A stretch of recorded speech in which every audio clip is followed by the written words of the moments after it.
There are three guys, count them, three guys who decide how much you're going to be paying in electricity, natural gas, even a cab ride. It's called the Public Utilities Commission. Amy, Oliver, Cooke from the Independence Institute. They are your favorite people. Well, by the way, it's two guys and a girl, which sounds like a sitcom. No. I don't see gender anymore. I don't see gender. It used to be two ladies and a man. I don't see gender. That's not true. I know you. Yeah, there are three unelected. They're appointed by the governor people. They decide essentially what those of us who are stuck in monopoly utilities. They decide what our electric rates will be. All of us.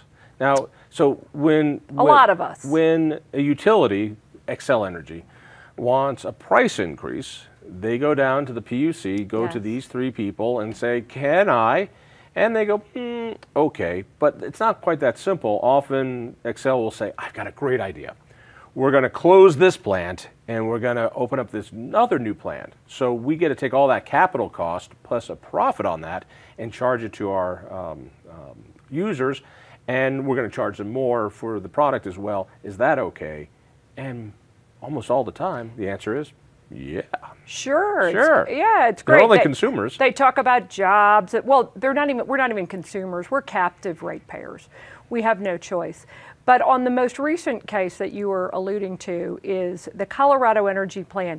And yes, that's exactly what they did. We're going to close down these plants, and then we're going to build out more over here, more capacity. We're going to close down 660 megawatts, which just means you can power thousands of homes.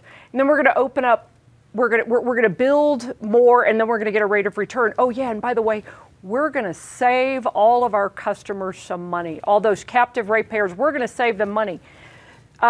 We got involved in that. When I say we, meaning the Coalition of Ratepayers, which is a Colorado recognized nonprofit of small business residential ratepayers who are concerned about issues of like electric rates. And we have no voice at the Public Utilities Commission.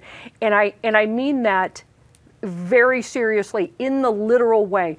You don't have a voice at the PUC. Ratepayers do not have a voice. No.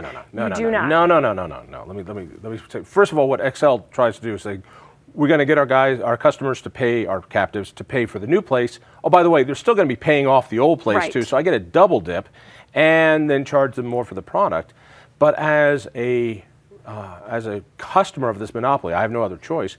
I have every right to go down to the PUC and say, I demand you stop it, and they have to take my demand seriously just because I'm a customer. So you have a right to go down there and make that demand? Don't I? Absolutely I do. But you have to ask permission to be a part of the proceeding. I'm sorry? You have to petition your government and do a mother may I, and they may or they may not let you in. And if they do, it is exclusive, it's expensive, and there's nothing transparent about it. The average ratepayer has no voice because the average ratepayer will not be able to petition with an attorney, with an expert witness, and contribute to a proceeding unless they're going to spend about $500,000. So I got to sit in the balcony seat while you led this crew of regular people saying, wait a second, we want to say in this, and this is bad. And I mean, I know you can go down to your elected officials and you can yell at them, and you can file things with different environmental agencies to put things in processes. But at the PUC, in order for you representing moms and small businesses and all these other, you have to go to the people who are screwing us, the PUC, and say, may I please have the opportunity to make my case why you shouldn't allow this? And they have to grant it. Now, to your credit, they actually granted you. They did. Which, by the way, was wonderful. Thank you so much. It only cost us, what, like $600,000 to do this? It's about a $500,000 play to actually contribute materially. And the whole point is Xcel in that proceeding said it would save ratepayers money. They made that promise, and all the groups that signed on to the stipulation agreement saying they would only proceed if it saved ratepayers money, which includes PUC staff, so the Public Utilities Commission staff, and the Office of Consumer Counsel, the one backstop, like the last firewall that's supposed to be there for ratepayers, also signed onto that agreement saying we will only allow this to go forward if it saves ratepayers money. We proved it didn't save ratepayers money. We proved it. And the commissioners, one commissioner said, well, I'm kind of now looking for intangibles. I'm like, well, intangibles, that's not what pays my bill. Another one of the commissioners acknowledged, we all know this is not going to save ratepayers money. And still, that plan got approved. We proved that it wasn't going to do it. Not only that, you proved that their modeling was off by tens of millions of dollars. $87 million. Because of your intervention. Yep. Because we spent that money, you led this effort, you saved ratepayers nearly $90 million. Right. Because Xcel had to go, yeah, you're right, we'll have to lower the cost by that amount. And so we saved them this money. Right. But we had to pay $500,000 for the pleasure of pointing out the errors in their mathematics. Right. We found, and there was more than that, but if you want to put a number on one thing, there was $87 million worth of, quote, modeling errors that, by the way, the groups that are charged with actually vetting this stuff, PUC staff and the Office of Consumer Counsel, did not find. It was our expert witness that found it. So we got lots of compliments from the PUC commissioners saying you guys did a great job, you contributed. One of them said your expert witness was phenomenal. So we used a little known rule that they have, which was in 8 criteria that you have to meet. We met all 8 of them, to then ask for your some kind of relief on attorney's fees and expert witness fees. So in my language, so we spend over $500,000 to show, not only shouldn't you do this, but if you do it, you have to do the numbers right. Oh my goodness, look at this error. There's a $90 million error just in this one little small part. By the way, since we found that error, since you guys didn't find it and those guys didn't find it, and the guys who were proposing it either fibbed or covered it up or didn't even know about it, shouldn't we be reimbursed for at least some of the costs of the expert witnesses and the people who found these things, because we just did your job for you. Right. And so you petitioned to get some of those court costs back, given that you won. You proved what you set out to prove. And so they, of course, said, what a deal. We will gladly give out back $500,000 or even a percentage of that, so that there's an incentive for people to find the errors as when these things go. So congratulations on winning that judgment. Unfortunately, the PUC commissioners have decided they would rather have people not participate, and we were denied any relief.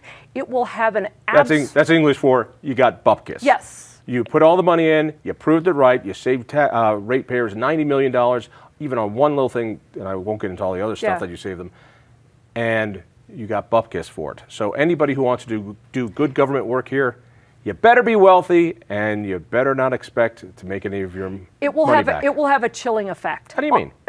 People are not going to intervene. If they see intervene is the magic word saying... If they're not going to, they will not get involved in this process. Right. There is no incentive for them to do it. They can prove everything right, and you will not get relief, and the monopoly utility is still going to win. You can prove the monopoly utility is wrong. You can prove that what they're saying is wrong. You can find errors, and you will have to come up with $500,000 to do it, and then hope that that somehow, some way, or be independently wealthy. But they're not going to give you. You're not going to get relief on it. It will have a chilling effect on any group to get involved. Somebody said this to me, and I think it's so true. The Public Utilities Commission is the least accessible state agency with the most impact on your life. There are barriers to entry, just asking, barriers to entry financially. There are barriers to entry to compete in things like taxi cabs because of the PUC. Right. Barriers to entry to start other companies that could provide electricity and other choices, and barriers to entry to even put up an objection that you are proved right on, and even when you do that, you're doing it on your own dime. So, in other words, all the cards are in favor for the PUC and Xcel, who have a nice little arrangement. It's beautiful. The governor chooses these three people. Yes, yes. Is it time to change that? I think so. There are a couple of things. There are two things. Either we have to make it easy. People have to be able to intervene, and anybody who's a ratepayer should be able to intervene. I don't care if the Public Utilities Commission thinks it's too cumbersome or it'd be too unruly to have that many people. You know what? You have control over that many people's lives and livelihoods. Yes, they should all have a right to have their say, and not just in public comment. The other option, if they won't do that, it is time that Colorado consider electing its public utilities commissioners. Other states do it.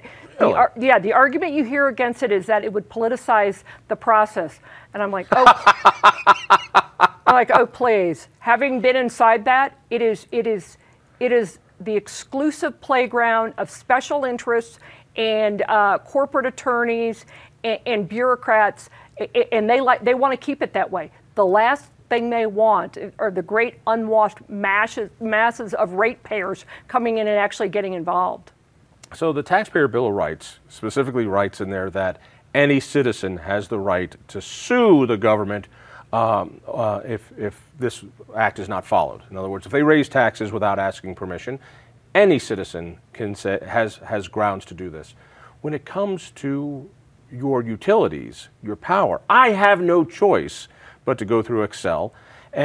But when it comes to objecting to it, I have no legal standing whatsoever to go to the PUC and demand that they change something and be part of these proceedings. I have to ask, Mother may I have to be infinitely wealthy because it'll cost me $500,000 if it costs me 20 bucks. And I know that if I'm successful, I just lose all that money. You're going to lose, and you're going to lose anyway. I mean, you're going to lose anyway. You're just going to lose. And the other thing is the way that the Public Utilities Commission was set up. It was originally set up to make it easier for people to be a part of the process because it was supposed to be not criminal or civil court. It was supposed to be an easier. It's administrative law, and instead, what we have is this Kafka-esque, impossible, really a scheme that is not does not look out at all for ratepayers. It's time to change it, which means elect them. Elect them. People want to find more about this. Where do they go? CORatepayer.org. That's ColoradoRatepayers.org, CORatepayers.org, and ThinkFreedom.org. You can find it both places. Thank you so much for at least saving me $90 million. I won't give you any of that back. Read me in the Denver Post. Listen to me on KHOW Radio. Tell a friend, and we'll see you next week.